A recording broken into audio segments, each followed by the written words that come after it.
हरे कृष्णा। श्री कृष्ण जन्माष्टमी का कार्यक्रम में विशेष कार्यक्रम है। इस कार्यक्रम में आए हुए सभी अतिथियों को हार्दिक स्वागत है इस्कॉन की तरफ से। विशेष करके हमारे बीच में मेडिकल कॉलेज बीएमसी के dean doctor PS Thakur ji हैं। उनका विशेष स्वागत करेंगे doctor RS Pandey ji. Doctor RS Pandey ji आकर डीन साहब का स्वागत करें।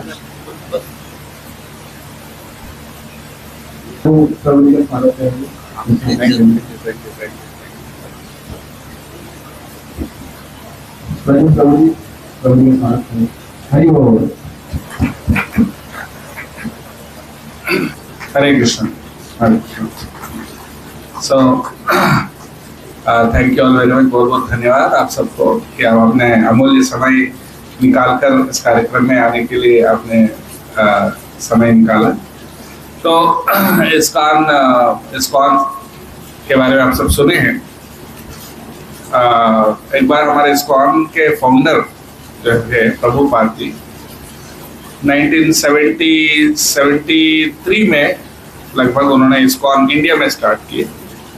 यूएस में उन्होंने 65 में स्टार्ट किया था। जब वो इंडिया आए थे तो बहुत सारे उनके फॉरेनर डिसाइपल्स थे कि उनकी प्रभुपाद जी ने जो हरे कृष्ण आंदोलन चलाई उससे पूरे यूएस और यूरोप के हर कोने में एक प्रकार से आप कह सकते हैं कि हरे कृष्णा बहुत फेमस हो गया था। एंड वो भी सिर्फ 10 साल के अंदर like it's like an explosion. तो बहुत सारे प्रोमिनेंट फिगर्स जुड़ गए थे इस्कॉन से, जिनमें से बीटल्स रॉक बैंड जो नंबर 1 रॉक बैंड वाले थे, एंड वो उनके शिष्य बन गए। और उनके जो टॉप 10 जो पॉप सॉन्ग्स थे, उन दिनों टेलीविजन इतना पॉपुलर नहीं था, मोस्टली रेडियो और ये सब चलता था। तो उसमें सब लोग जो सुनते थे वो यही है, एल्बम्स इनका जो पॉप म्यूजिक के, उसमें जो टॉप 10 जो सॉन्ग्स थे उनमें हरे कृष्णा गाते थे। इस तरह से all the youth of Europe and America got to know about this Hare Krishna. And सिर्फ यूरोप और अमेरिका ही नहीं बल्कि all over the world, specially even Japan से लेकर चाइना से लेकर साउथ अमेरिका, अफ्रीका, हर जगह हर कॉन्टिनेंट में इस्कॉन पहुंच गया था। एंड इनफैक्ट ऐसा था कि लंदन में जो इस्कॉन टेम्पल था वहां पर फुल टाइम जो सन्यासी थे वो 200 से ज्यादा थे और उनको सोने की जगह नहीं थी, सीढ़ियों पे सोते थे। और वो भी ऑल वहां के ब्रिटिशर्स थे। तो एक जर्नलिस्ट ने प्रभुपाद जी से पूछे थे कि आप यहाँ क्यों आए, because we have our own religion, हमारा अपना ओन धर्म है, ईसाई धर्म, क्रिश्चियनिटी। तो आप इंडिया से यहाँ ब्रिटेन क्यों आए? तो प्रभुपाद जी ने बोला, you have ruled India for over 200 years, 200 साल आपने राज किया India, and you have taken many valuable treasures from India. बहुत सारे अमूल्य चीजें आपने इंडिया से ले गए, लेकिन जो सबसे अमूल्य चीज है वो आप वहीं पे छोड़ गए, और वो लाके आपको देने के लिए मैं आया। ऐसा प्रभुपाद जी ने बोला। तो you left the main treasure जो है स्पिरिचुअलिटी भारत का। तो सो प्रभुपाद जी बोलते हैं जनरली लोग वेस्ट में जाते हैं कुछ अर्न करने के लिए, कमाने के लिए जाते हैं, लेकिन प्रभुपाद जी बोले मैं वेस्ट कमाने के लिए नहीं गया, बल्कि जो उनके पास नहीं है वो उनको देने गया। Right, that is why they have taken it so seriously. हाँ, सो आज हमने देखा कि जो कन्वर्जन्स होते हैं या तो लोभ लालच दिखा के कन्वर्ट करते हैं एक धर्मांतरण, या डर के आधार पर, तलवार के नोक पे। बट प्रभुपाद जी ने ना किसी को डर दिखाया, ना किसी को लालच दिखाया, बट उन्होंने जो हमारे सनातन संस्कृति की जो ओरिजिनल जो ज्ञान है उन्होंने उनके सामने प्रेजेंट किया, and the result is everyone accepted with open hearts, right. So मेरा कहने का मतलब है इस्कॉन एक सिर्फ मंदिर नहीं, कई लोग कई बार सोचते हैं इस्कॉन मंदिर, इस्कॉन एक मंदिर नहीं है, बल्कि इस्कॉन एक आंदोलन है। It's a movement, it's called the Hare Krishna movement. और ये जो आंदोलन जो प्रभुपाद जी ने शुरू किया था 1965 में, जब वो इंडिया आए थे तो इंडिया में एक रिपोर्टर ने पूछा, आप लोग बड़े बड़े मंदिर बनाते, हरे कृष्णा करके नाचते हैं, ये सब करते हैं, क्यों करते हैं? इससे अच्छा आप कोई समाज सेवा क्यों नहीं करते, जैसे कोई गरीब को खाना खिलाना, है ना, या फिर कोई अस्पताल यानी चैरिटेबल हॉस्पिटल खोलना, या सम सोशल सर्विस, हाँ, गरीब आदमी के लिए, वो क्यों नहीं करते हैं? बल्कि आप हरे कृष्णा करके नाचने से, गाने से, गीता बांटने से क्या होगा? तो ये सवाल था उनका। तो प्रभुपाद जी ने एक बहुत सुंदर जवाब दिया। प्रभुपाद जी ने बताया कि मान लीजिए कोई आपके कोई रिश्तेदार हो जिनका बेटा, छोटा बच्चा घर से गुम हो गया और बहुत ढूंढे नहीं मिला, और लकीली एक दिन अचानक आप कोई जगह जैसे चल रहे हैं तो आपके सामने वो बच्चा दिखाई पड़ता है। सो उस बच्चे को आप जब देखते हैं तो सबसे पहले आप क्या करेंगे?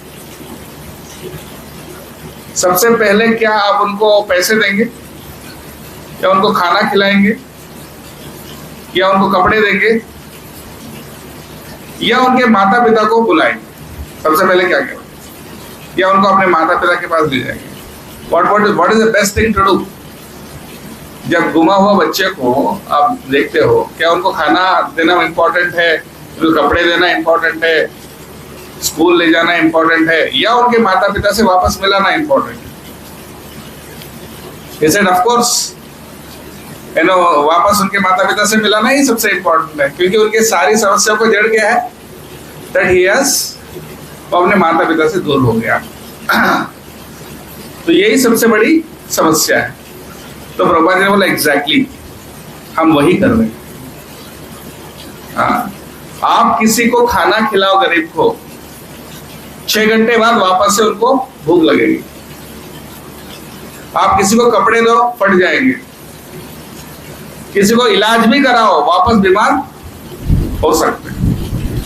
कुछ भी आप हेल्प करो वो टेम्पररी है, लेकिन अगर उनको जो उनकी समस्याओं का जड़ है कि भगवान से हम दूर हुए, that is the root cause of all our problems. क्योंकि फिर प्रभुपाद जी ने गीता के आधार पर बताए, गीता में कृष्ण कहते हैं कि ममैवांशो जीवलोके जीवभूतः सनातन, सारे जीव मेरे अंश हैं और उनको सुखी होने का हक है। जैसे पिता का संपत्ति पर बेटे का अधिकार होता है, ठीक उसी प्रकार से भगवान की संपत्ति पर, भगवान की दुनिया पर हमारा अधिकार है, एक प्रकार से कह सकते हैं। यानी सुखी होने का हमें अधिकार है, हमें दुखी होने की कोई जरूरत नहीं। पर फिर भी क्यों दुखी हैं?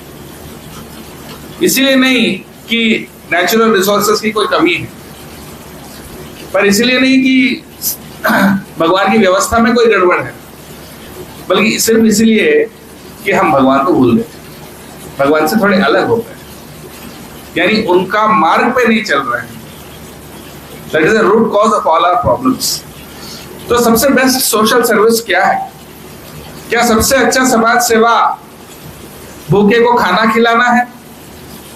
क्या सबसे अच्छा समाज सेवा सड़क बनाना है, कुएं खोदना है, कपड़े बांटना है? What is the best social service? सबसे बेस्ट सोशल सर्विस ये है कि लोग जो भूल गए हैं उनके ओरिजिनल पोजीशन को, उसको वापस याद दिलाना, और परमात्मा के साथ उनका जो संबंध है उसका ज्ञान देना। That is the best social सेवा। और इसलिए मैं वो ही कर रहा हूँ। प्रभुपाद जी ने कहा हम इसको, of course it is good to feed the poor, खाना बांटना कोई बुरी चीज नहीं है, लेकिन जो भी सेवा हम करते हैं वो सेवा सिर्फ शरीर को नहीं, बल्कि उसकी आत्मा तक पहुंचना चाहिए। प्रभुपाद जी बताते थे इंजीनियर क्या करते हैं, engineer deals with materials, material से डील करते हैं, राइट। पर मटेरियल्स जो भौतिक जड़ वस्तु है उससे डील करते हैं, लेकिन जड़ वस्तु से डील करने वाला इंजीनियर है। लेकिन डॉक्टर जीवित व्यक्ति से डील करता है, it deals with a living person. तो इंजीनियर जड़ वस्तु से डील करता है, डॉक्टर जीवित व्यक्ति से डील करता है, जीवित शरीर से डील करता है। इसलिए इंजीनियर से डॉक्टर सुपीरियर है। डॉक्टर शरीर से डील करता है, लेकिन जो मानसिक, जो साइकोलॉजिस्ट है वो मन से डील करता है, माइंड, राइट। बॉडी से भी माइंड सुपीरियर है, इसलिए साइकोलॉजिस्ट और सुपीरियर है, प्रभुपाद जी ने कहा, because he is dealing with a more subtle science, higher science. और साइकोलॉजिस्ट मन से डील करता है, लेकिन जो स्पिरिचुअलिस्ट है वो आत्मा से डील करता है।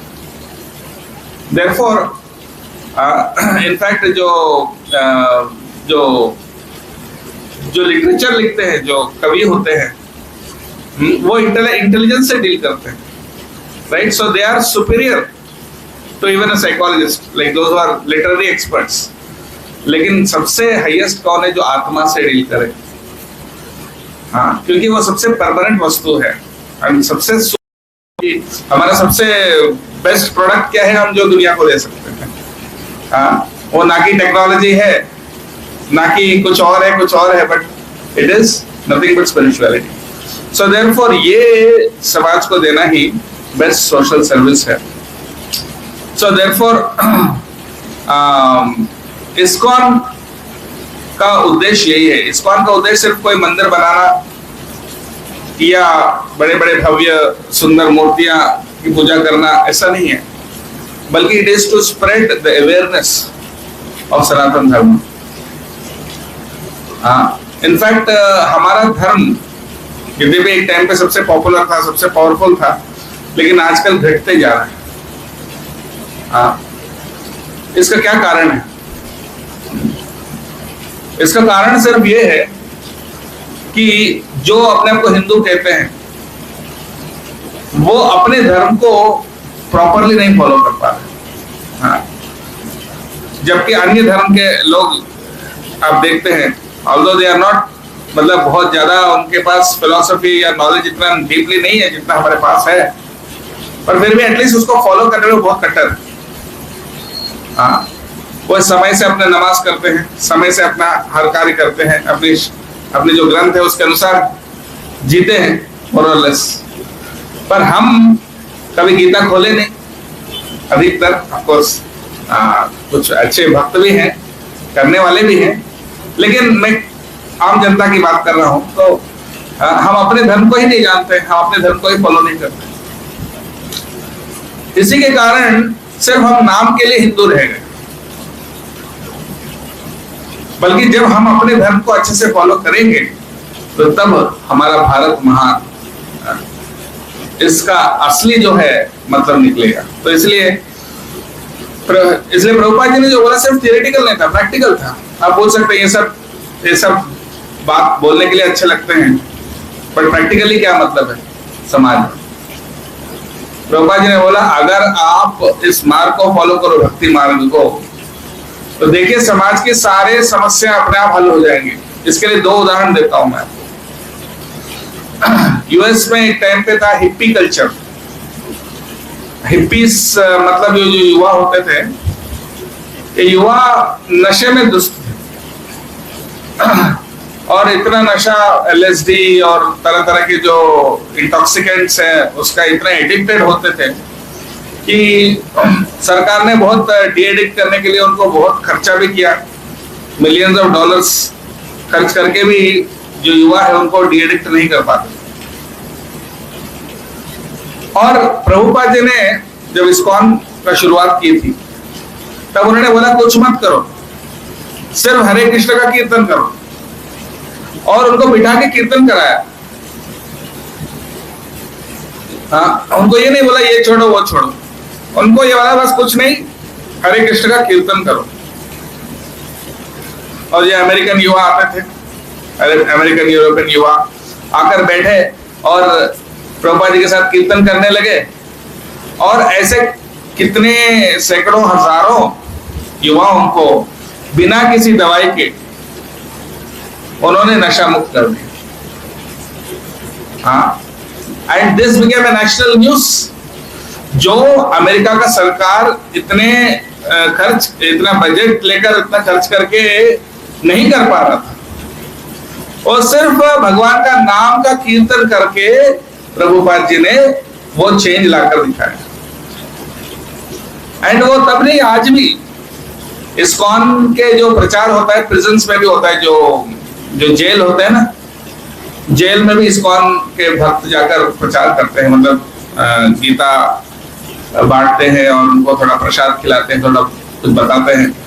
तो ऐसे कई सारे हजारों, वर्ल्ड में कई देशों में ऐसे कई सारे ऐसे जो प्रिजन इनमेट्स है जिनका मतलब आजीवन कैद जो होता है, उन लोगों ने भी, कई लोगों ने उनका भक्ति मार्ग इतना अच्छा से सीरियसली अपनाया, हाँ, कि रोज वो माला करते थे।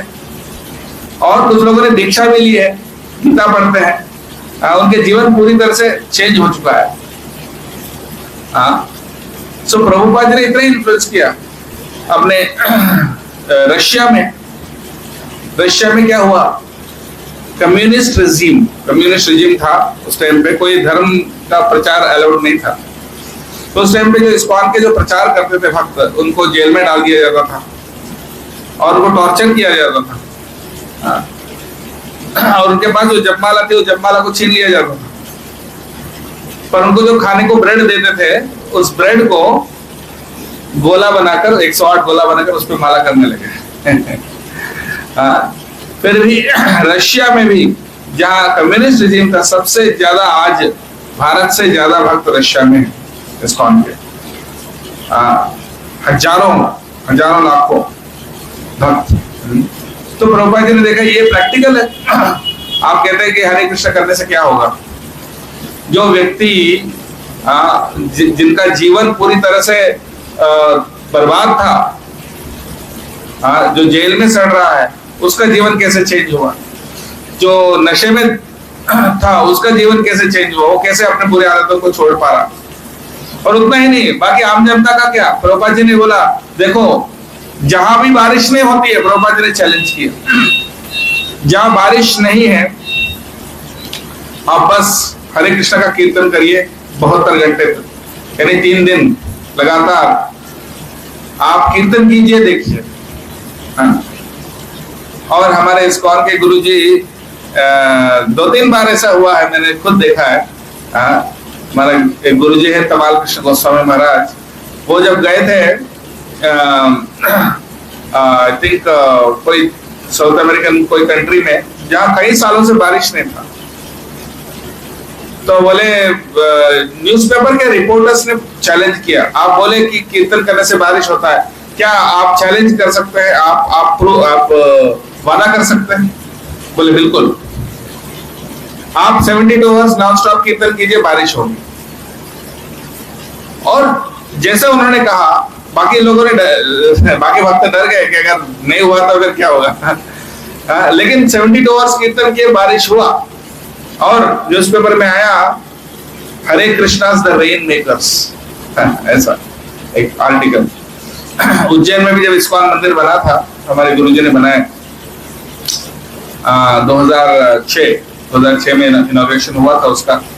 तो उस समय पर कई सालों से अच्छी बारिश नहीं होती थी, तो फिर उन्होंने बोला 72 आवर्स कीर्तन करो। 72 आवर्स कीर्तन कराए। बोले 30 साल में इतनी बारिश नहीं होती उस साल में। सो कीर्तन करने से ऐसा नहीं है, ये तो समाज में और व्यक्तिगत जीवन में भी आप देख सकते हैं, जो भगवान का नाम का जप करते हैं या कीर्तन करते हैं, उनके जीवन में कितना परिवर्तन होता है, कितना तनाव कम होता है, कितना विचारधारा सही होता है।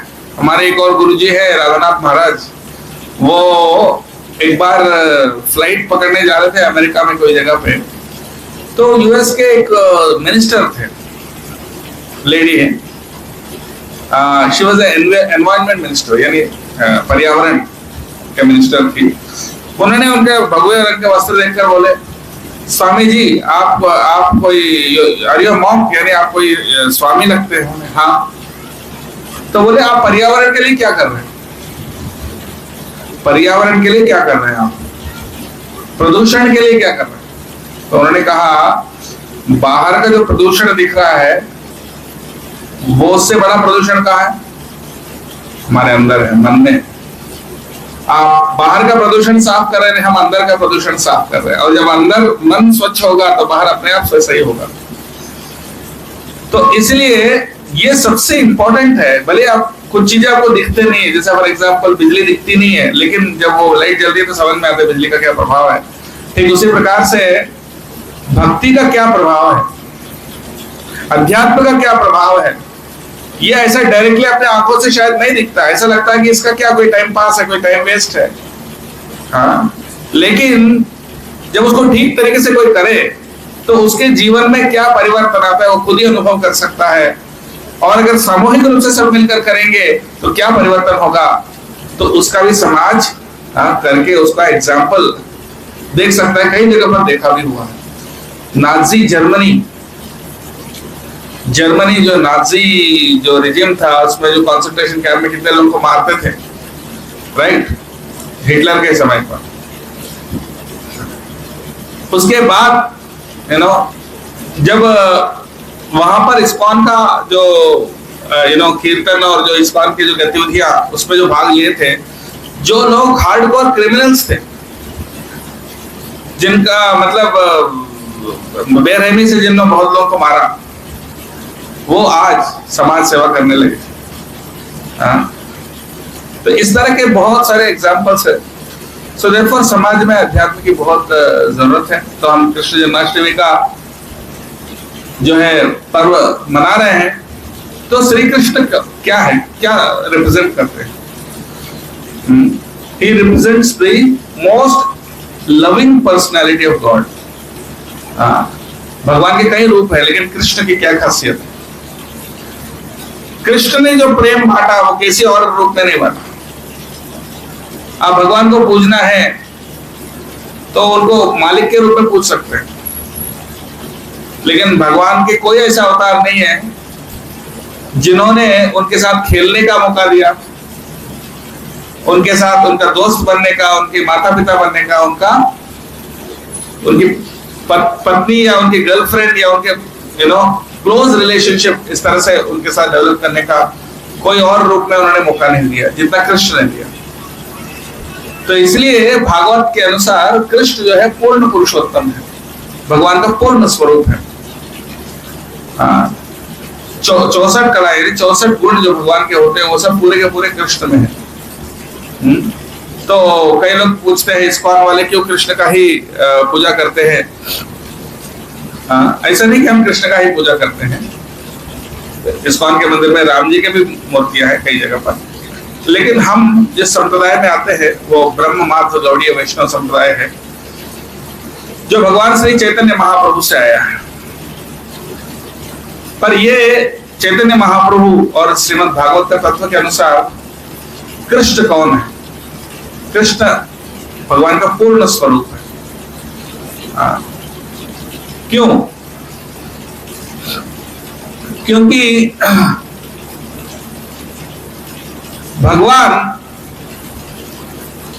भगवान की शक्ति सब जानते हैं, लेकिन भगवान का जो प्रेम है, भगवान की जो स्वीटनेस, जो मधुरता है, वो कोई नहीं जानता। वो तो सिर्फ कृष्ण ही हैं जो उन्होंने अपनी शक्ति को नहीं बल्कि अपनी प्रेम को दिखाया। वृंदावन में कृष्ण भगवान नहीं। जनरली कोई बड़े आदमी होते हैं तो उनके पास हम डर के जाते हैं, कोई डर से सम्मान से जाते हैं, है ना। अब वो बड़ा आदमी बड़े व्यक्ति है, आदर सम्मान के साथ जाते हैं। लेकिन कोई उनको, जैसे अपने देश का प्रधानमंत्री है, सब उनको सम्मान से संबोधित करते हैं, लेकिन कोई ऐसा नहीं बोलते हैं मोदी, ऐसा नहीं कह सकते है। लेकिन ऐसा कौन कह सकते? जो उनके सगी संबंधी, जो उनके पास के लोग। तो भगवान को कृष्ण वृंदावन में भगवान नहीं है। कृष्ण वृंदावन में सिर्फ ग्वाला है। हाँ, सिर्फ किसी का सखा है, किसी का बेटा है, हाँ, तो किसी का प्रेमी है। तो भगवान अपनी अपनी शक्ति को नहीं दिखाते हुए सिर्फ उनका प्रेम को दिखाते।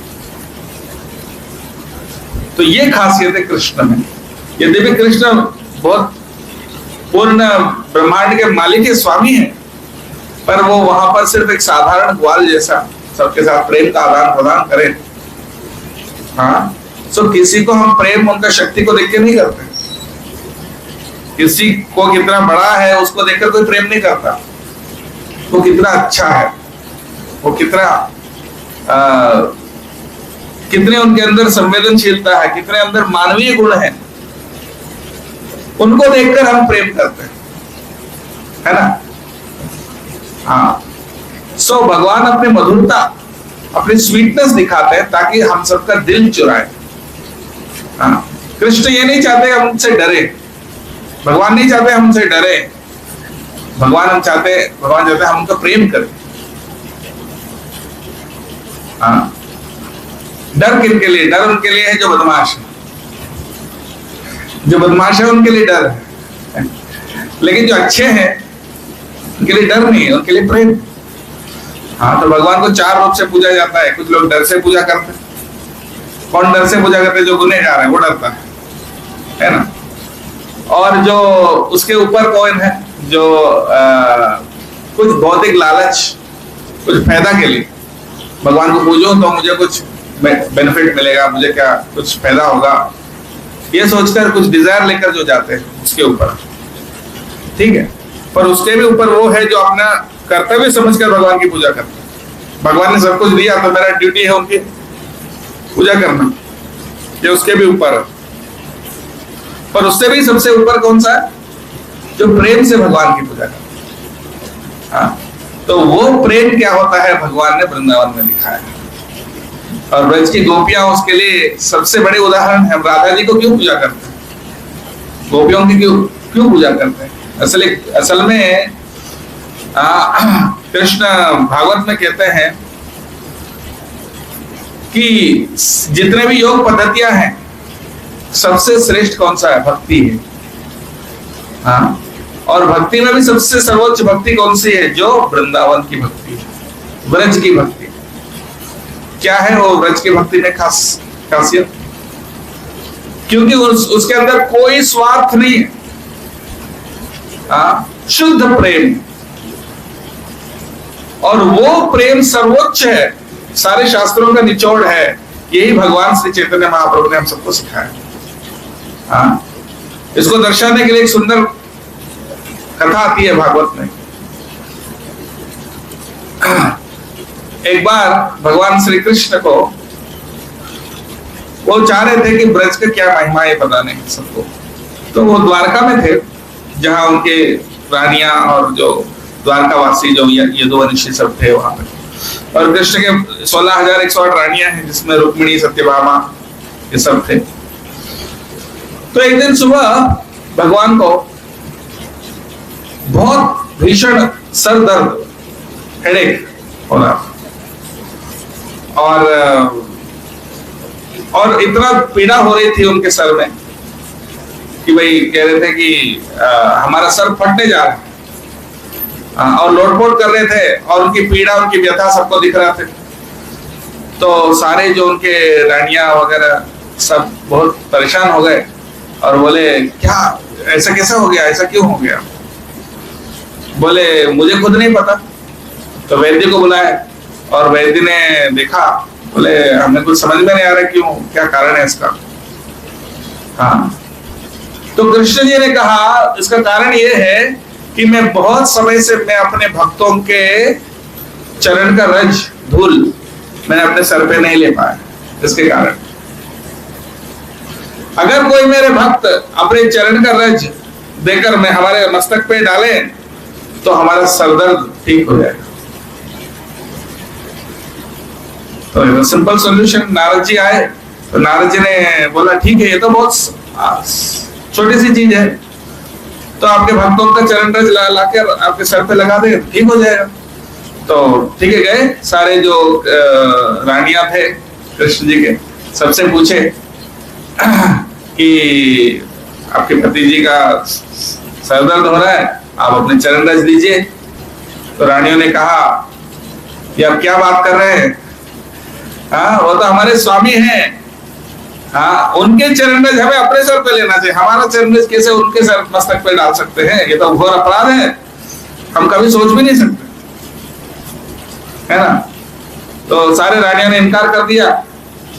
फिर वो बाकी जितने बड़े बड़े ऋषि मुनि थे जो उनके भक्त थे, सबके पास गए, बोले आप चरण रज दीजिए।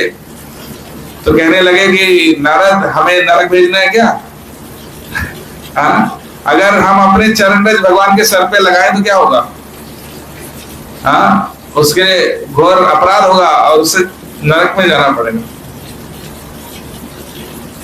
तो कहीं पूरा ढूंढना, किसी ने नहीं दिया, वापस आए, कोई नहीं मिला। तो कृष्ण ने कहा आप वृंदावन गए, बोले नहीं नहीं वृंदावन जाइए, वहां बोलो कि कृष्ण को सर दर्द हो रहा, देखो वहां को क्या होता है। तो जब नारद जी वृंदावन गए तो सारे ब्रजवासी सब उनको घेर लिए, बोले कृष्ण कैसे है बताओ। हाँ बोले बहुत खराब हालत है। क्यों, क्या हो गया? अरे उनको सर में दर्द है। हाँ अच्छा सर में दर्द है तो उसके लिए क्या करना होगा बताओ। बोले उनके भक्तों का चरण रज मस्तक पे लगाना हो। हाँ तो गोपियों ने कहा क्या हम दे सकते हैं? तो नारद जी ने कहा देखो इससे क्या नतीजा होगा, अगर आप अपने चरण रज भगवान कृष्ण के मस्तक पे लगाओगे तो उसके लिए इतना बड़ा अपराध होगा, आपको पता नहीं कितने लाखों साल नरक में आपको यात्रा भुगतनी पड़ेगी, बहुत बड़ा अपराध होगा। तो गोपियों ने कहा कोई बात नहीं, लाखों साल के हमेशा के लिए नरक में जाना पड़े, उनका एक पल सर दर्द कम होगा, बस वही हमारे लिए हो रहा है। तुरंत उन्होंने अपने चरण रज इकट्ठा करके नारद जी को दिए, तो वो लगाया, कृष्ण का सर दर्द ठीक हुआ। बोले ये ही भक्ति का असली परिचय है, ये ब्रज की भक्ति है। इसलिए जो ब्रजवासी होते हैं, जो गोपियां होते हैं, वो कृष्ण को कोई भी बड़ी योगी ऋषि मुनि तपस्वी कोई भी भगवान को इतना प्रिय नहीं है जितने ब्रजवासी हैं। इसलिए उद्धव जी से कहते हैं न साधे दिमाम योगो न सांख्यम धर्म उद्धव न स्वाध्याय तपस्यागो यथा भक्ति मूर्तिता। कृष्ण जी कहते हैं न साधे दिमाम योगो, योग से, धर्म से, स्वाध्याय से, तपस्या से, दान से, किसी भी प्रकार के कार्य से आप मुझे इतना आसानी से प्रसन्न नहीं कर सकते, मुझे जीत नहीं सकते जितना भक्ति से, और वो शुद्ध प्रेम से। तो वो ही है ब्रज की भक्ति की महिमा। कृष्ण के, भगवान के जितने अवतार हैं, जितने भक्त हैं, भागवत के अनुसार सर्वोच्च भक्त कौन है भगवान की? वो श्रीमती राधा रानी। कई लोग पूछते हैं कृष्ण और राधा की तो शादी नहीं हुई, शादी क्यों नहीं की? कृष्ण जी ने राधा जी से शादी क्यों नहीं करे, ऐसा पूछते हैं, प्रश्न करते हैं। तो उनको ये तत्व समझाना बहुत जटिल है लेकिन सरल भाषा में अगर कहा जाए तो ऐसा है कि राधा और कृष्ण का जो तत्व है वो प्रेम तत्व है, और प्रेम तभी शुद्ध होती है जब मर्यादा से मुक्त हो। जैसे कोई पति या पत्नी एक दूसरों की सेवा क्यों करते हैं? क्योंकि इसमें मर्यादा है कि पत्नी के सोचते हैं मेरे पति हैं इसलिए हम उनकी सेवा करते हैं, ये हमारी ड्यूटी है। पति सोचते हैं ये हमारी पत्नी है, इनको इनकी सेवा करना हमारी ड्यूटी है। तो वहां ड्यूटी आ गई, मर्यादा आ गई। पर जहां ड्यूटी या मर्यादा है वहां प्रेम थोड़ा संकुचित हो जाती है। तो इसलिए ये पति और पत्नी का संबंध में जो प्रेम होता है वो इतना शुद्ध नहीं होता है जितना प्रेमिक और प्रेमिका में होती है। लेकिन ऑफ कोर्स इस भौतिक संसार में, क्योंकि ये जो प्रेम, जिसको भौतिक संसार के जो प्रेम है वो तो शारीरिक है, इसलिए वो प्रेम नहीं, वो तो काम है। लेकिन जो ब्रज में जो प्रेम है, क्योंकि ये मर्यादा से ऊपर है, तो मर्यादा से ऊपर होगी, पति पत्नी की मर्यादा से ऊपर होगी, तभी तो शुद्ध प्रेम है। हाँ, तो इसलिए राधा और कृष्ण का जो प्रेम तत्व है वो सारे शास्त्रों का निचोड़ है, सारे शास्त्रों का रहस्य है। इसलिए लक्ष्मी जी, पार्वती जी और सरस्वती वो भी राधा रानी की पूजा करते हैं कि आपके जैसे प्रेम हमें मिले। हाँ, ऐसा कहते हैं शास्त्रों में कि लक्ष्मी जी भी तपस्या करती है ब्रज में स्थान पाने के लिए, लेकिन नहीं मिलता। क्या कारण है? क्योंकि लक्ष्मी जी अपने अभिमान नहीं छोड़ सकती कि हम लक्ष्मी हैं। हाँ, लेकिन जो गोपियां हैं, गोपियां में कोई अभिमान नहीं है। हाँ, और गोपियां लक्ष्मी जी जैसा मर्यादा नहीं है उनके अंदर, मर्यादा से ऊपर, मर्यादा से अतीत जो प्रेम है वो तत्व है। ये तो संक्षिप्त में बताया, इसके ऊपर तो हम कई घंटे भी चर्चा कर सकते हैं, लेकिन ये कृष्ण तत्व है। और ये विशेष करके ये जो संदेश है ये भगवान श्री चैतन्य महाप्रभु में देने आए हैं 500 साल पहले, और वही संदेश हमारे इस्कॉन के संस्थापक प्रभुपाद जी ने हर गांव, हर शहर में चैतन्य महाप्रभु ने भविष्यवाणी की कि ये कौन सा युग है? कलयुग है। एक कलयुग में सबको जोड़ने का एक ही साधन है, भगवान का नाम। पिछले युगों में तपस्या करते थे, 4 युग है, सत्ययुग, त्रेतायुग, द्वापर युग और कलयुग। सत्ययुग में तपस्या करते थे, त्रेतायुग में यज्ञ, द्वापर युग में विग्रह की पूजा और कलयुग में हरिनाम संकीर्तन। तो कलयुग में सिर्फ भगवान का नाम का संकीर्तन करने से सब कुछ होता है, सारे मंगल होता है। तो वो भविष्यवाणी की थे चैतन्य महाप्रभु ने कि पृथ्वी ते आच्य जो तो नगर आदि ग्राम सर्वत्र प्रचार हुई भी मोरना। पृथ्वी में जितने गांव, जितने शहर हैं, हर जगह भक्त कृष्ण का नाम का संकीर्तन होगी।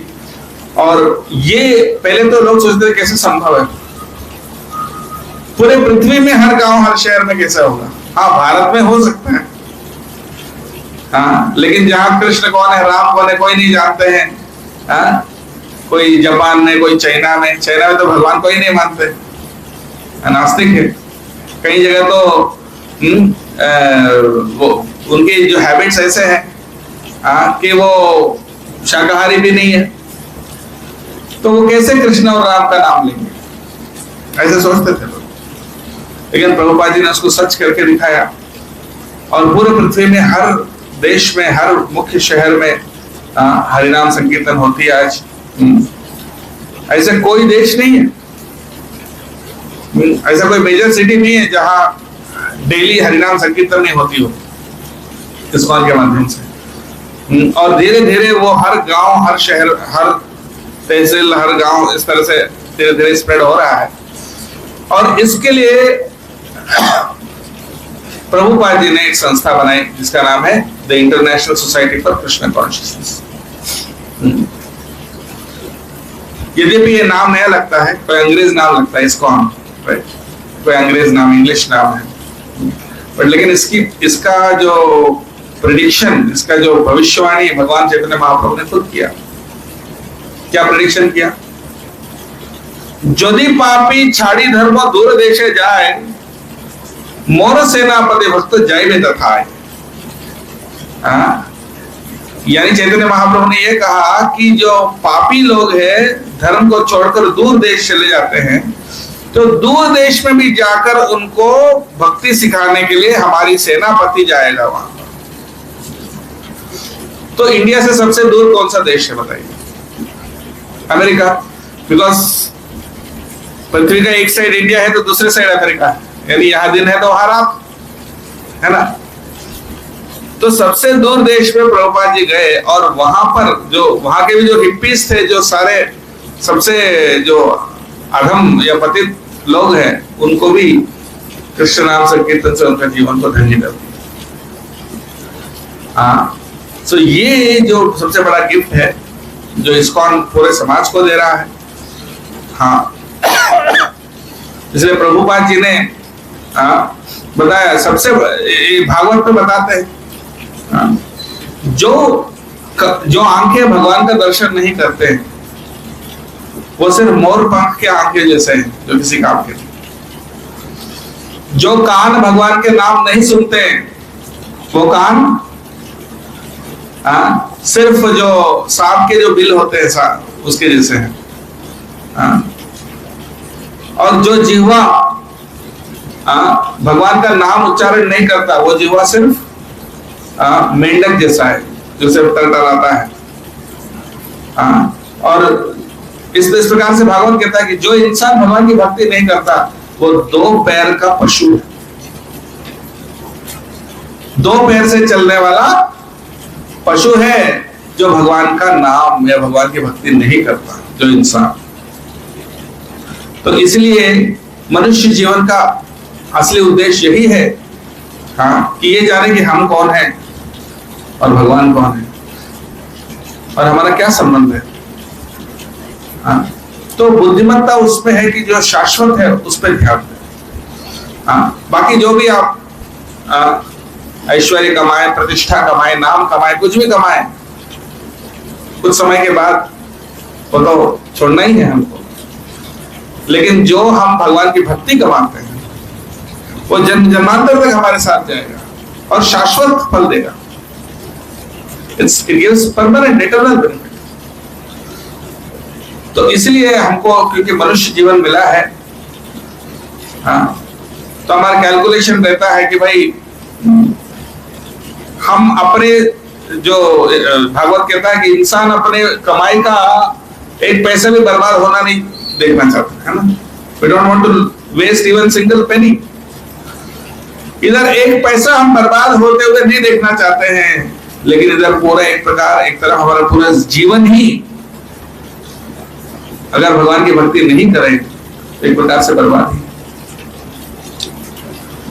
तो इसलिए हमको भगवान के लिए समय निकालना चाहिए। जो समय, एक बार प्रभुपाद जी से एक बहुत बड़े व्यापारी से मिले, व्यापारी ने कहा आप हमें 2 शब्द में कह दीजिए ये भक्ति क्या होती है, 2 शब्द में कह दीजिए। प्रभुपाद जी ने कहा बहुत सरल है, आप तो व्यापारी हो। व्यापारी क्या करते हैं?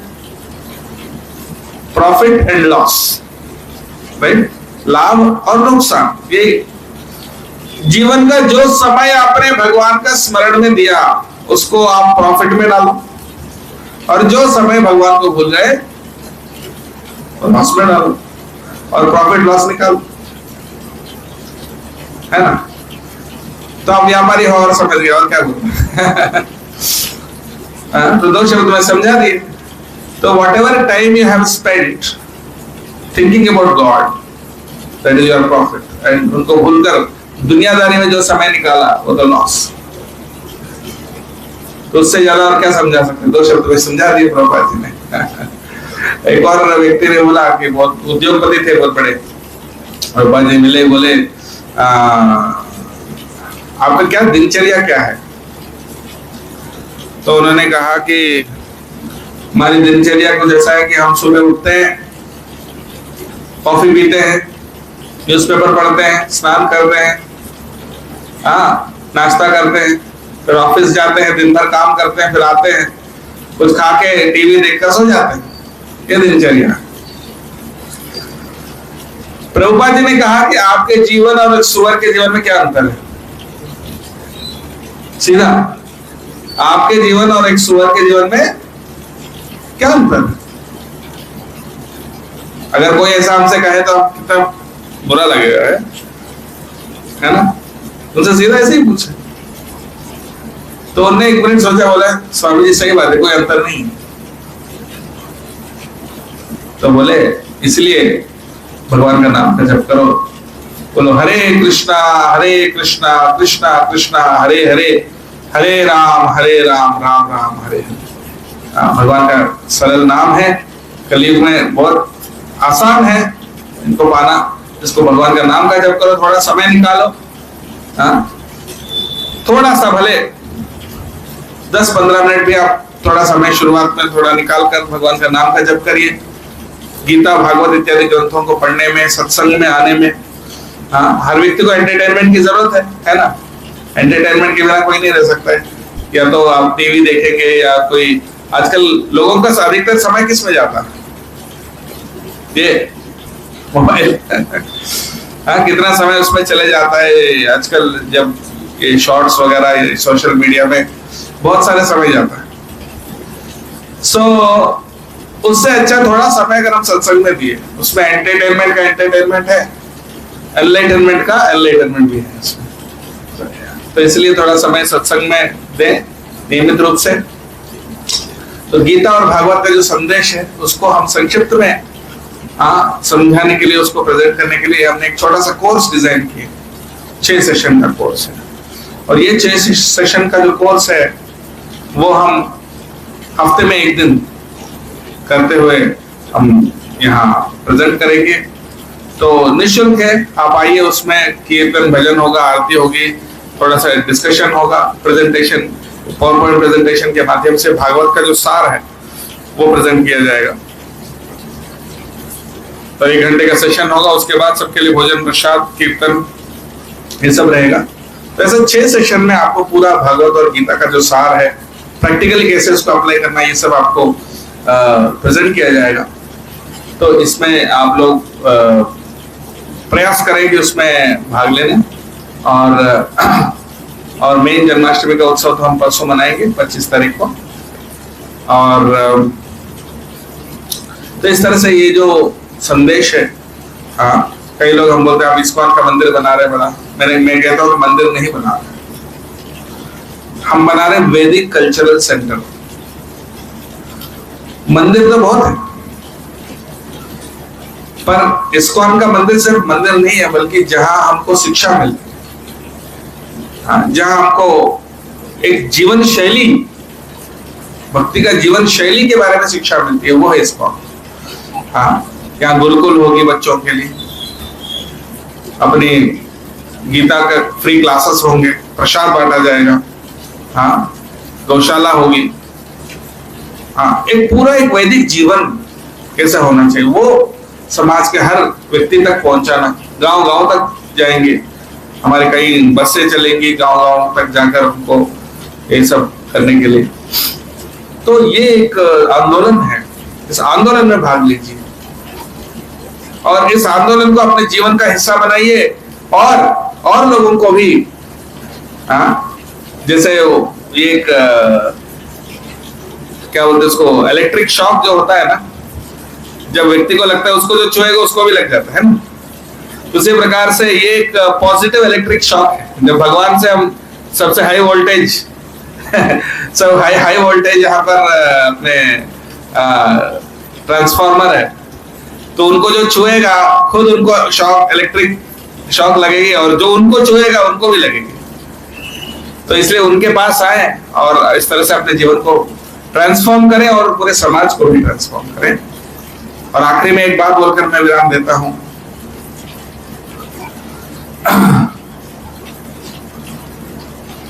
बहुत ज्यादा समय नहीं लगेगा कि हिंदू भी अल्पसंख्यक हो जाएंगे इस देश में, बहुत ज्यादा समय नहीं लगेगा। मैं IIT मंडी के जो डायरेक्टर है वो इस्कॉन के भक्त हैं, तो उनसे बात हो रही थी। तो एक धर्म है उन लोगों का, ऐसा फॉर्मूला है कि जिस उनकी जनसंख्या बढ़ाओ, हर देश में उनका ऐसा रहता है, उनकी जनसंख्या बढ़ाओ और इस तरह से पूरा कुछ समय के बाद पूरा देश का कब्जा आपको हो जाती है। तो उन्होंने कहा देखो ऐसा नहीं होता, जनसंख्या से नहीं होती है, बल्कि जो आपके पास जितनी भी संख्या हो वो कितनी अच्छे से आपके धर्म का पालन करते हैं उस पर होता है। इजराइल छोटा सा देश है,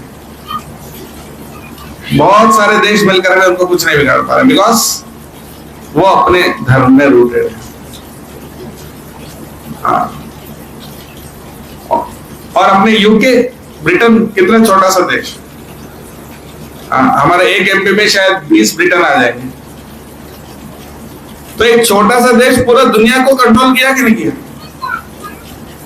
यस। तो it is not by the quantity, but लेकिन जो आप हैं वो कितना आप तीव्रता से उसको पालन कर रहे हैं, उस पर डिपेंड करता है। तो इसलिए हम अपने पास जो बहुत अमूल्य धन है उसको पहचाने, उसको हम अपने जीवन में उतार। हाँ, तो फिर देखिए दुनिया का कोई ताकत हमें नहीं हिला पाएगा। इसलिए हमको इस अध्यात्म को तीव्रता से लेना, और यही हम आपसे सबसे अनुरोध करते हैं। तो आप आते रहे, सर से कार्यक्रम में भाग लीजिए और इस्कॉन से जुड़िए और इस भक्ति मार्ग में जुड़िए, तीव्रता से जुड़िए। ऐसा नहीं कई लोग कभी कभी आते हैं जैसे कोई पिकनिक में जाएं राइट, नॉट लाइक दैट। मतलब कभी कभी हम कोई entertainment excursion, not like that. आप एक नियमित रूप से इसमें आकर जुड़े, इसमें इसके कार्यक्रम में भाग लें, इसको गहराई में जाएं। प्रभुपाद जी इसको समझाने की बहुत सुंदर एक दृष्टांत देते हैं। जैसे शून्य है, शून्य का कोई वैल्यू है नहीं है, शून्य का कोई वैल्यू नहीं, और शून्य के साथ एक और शून्य जोड़ो, कोई वैल्यू है नहीं है। ठीक है, शून्य के साथ 100 शून्य जोड़ो, 100 शून्य के बाद एक लिखो, वैल्यू है नहीं है। 1000 शून्य, नो वैल्यू। लेकिन 100 शून्य रख के उसके आगे एक रखो, एक डालो। 1 शून्य है, उसके आगे 1 डाला तो 10, 2 शून्य है तो 100, 3 है तो 1000, लाइक दैट, राइट। तो शून्य का वैल्यू हो जाता है जब एक जुड़े साथ, तो वो एक है। श्री राधा गोविंद जी की जय। तो जब वो जुड़ेंगे तो आपके पास जितनी उपलब्धियां हैं वो सार्थक होंगी। नहीं तो चाहे आप देश का प्रधानमंत्री बन जाओ, कुछ भी हो जाए, ऐसे तो बहुत आए गए, उनमें से हम भी। तो लेकिन साथ में जब वो एक जुड़ेगा, वो एक है पूर्ण पुरुषोत्तम भगवान, तो फिर अपना जो भी टैलेंट है उसका मीनिंग तो निरर्थक नहीं है। हमने जो भी किया, अगर सही उद्देश्य में, सही तरीके से, सही उद्देश्य से हम करेंगे तो बस भगवान को जोड़ना है। बहुत धन्यवाद। केवल उनके समक्ष अपनी जिज्ञासा प्रकट की जाती है, जिसका समाधान गुरु करते हैं। तो पूज्य गुरुदेव, मेरा जिज्ञासा ये है, मेरी जिज्ञासा कि महाभारत और मनुस्मृति में एक वाक्यांश आया है, धर्मो रक्षति रक्षता। हम धर्म की रक्षा करेंगे तो धर्म हमारी भी रक्षा करता है। लेकिन अभी आपने अपने प्रवचन में जैसा कहा कि हम धीरे धीरे अल्पसंख्यक होते जा रहे हैं, तो हम क्या जिस सामाजिक व्यवस्था में, जिस सामाजिक व्यवहार में रह रहे हैं और हमारा आने वाला समय है, क्या उसमें हम अपने धर्म की रक्षा केवल भक्ति मार्ग से और आध्यात्म से ही कर सकते हैं, या हमें कोई अन्य साधन भी जुटाना चाहिए जिससे हमारा धर्म भी रह सके और हम भी रह सकें? तो इसके लिए मैं आपका मार्गदर्शन चाहता हूँ। बहुत सुंदर प्रश्न है। अब सिर्फ भजन करना, नाम का जप करना, कीर्तन करना, पर वो तो एक हिस्सा है। पर भगवान की सेवा के लिए जो भी जरूरत है, जिस चीज की जरूरत है, वो सब करना, वो है असली संकीर्तन। हनुमान जी का तस्वीर है, राम नाम तो लेते थे, पर जब आवश्यकता हो तो युद्ध भी करते थे। दुनिया के जो सबसे बड़े 2 युद्ध कौन से हैं? एक रामायण का और एक महाभारत। दोनों में जो हीरो है, जो मुख्य पात्र है, वो कौन है? वैष्णव है।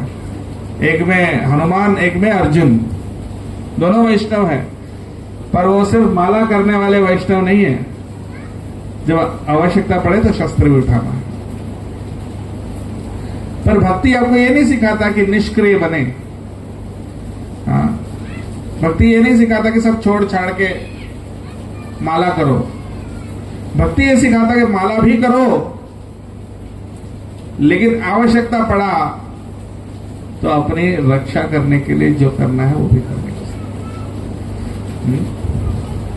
तस्मात् सर्वेषु कालेषु माम अनुस्मर युद्ध च, गीता में भगवान ने कहा कि हर समय पर, हर अवस्था में मेरा स्मरण भी करो और युद्ध भी करो। ये नहीं कहा सिर्फ स्मरण करो, तो भक्ति में दोनों है। तो लेकिन वो पहले जागरूकता तो लाना पड़ेगा लोगों में। तो उसी के लिए ये संस्थाएं काम कर रही है कि आपको पहले अपने धर्म क्या है ये तो जाने, और उसको कैसे उसको अमल करना है ना।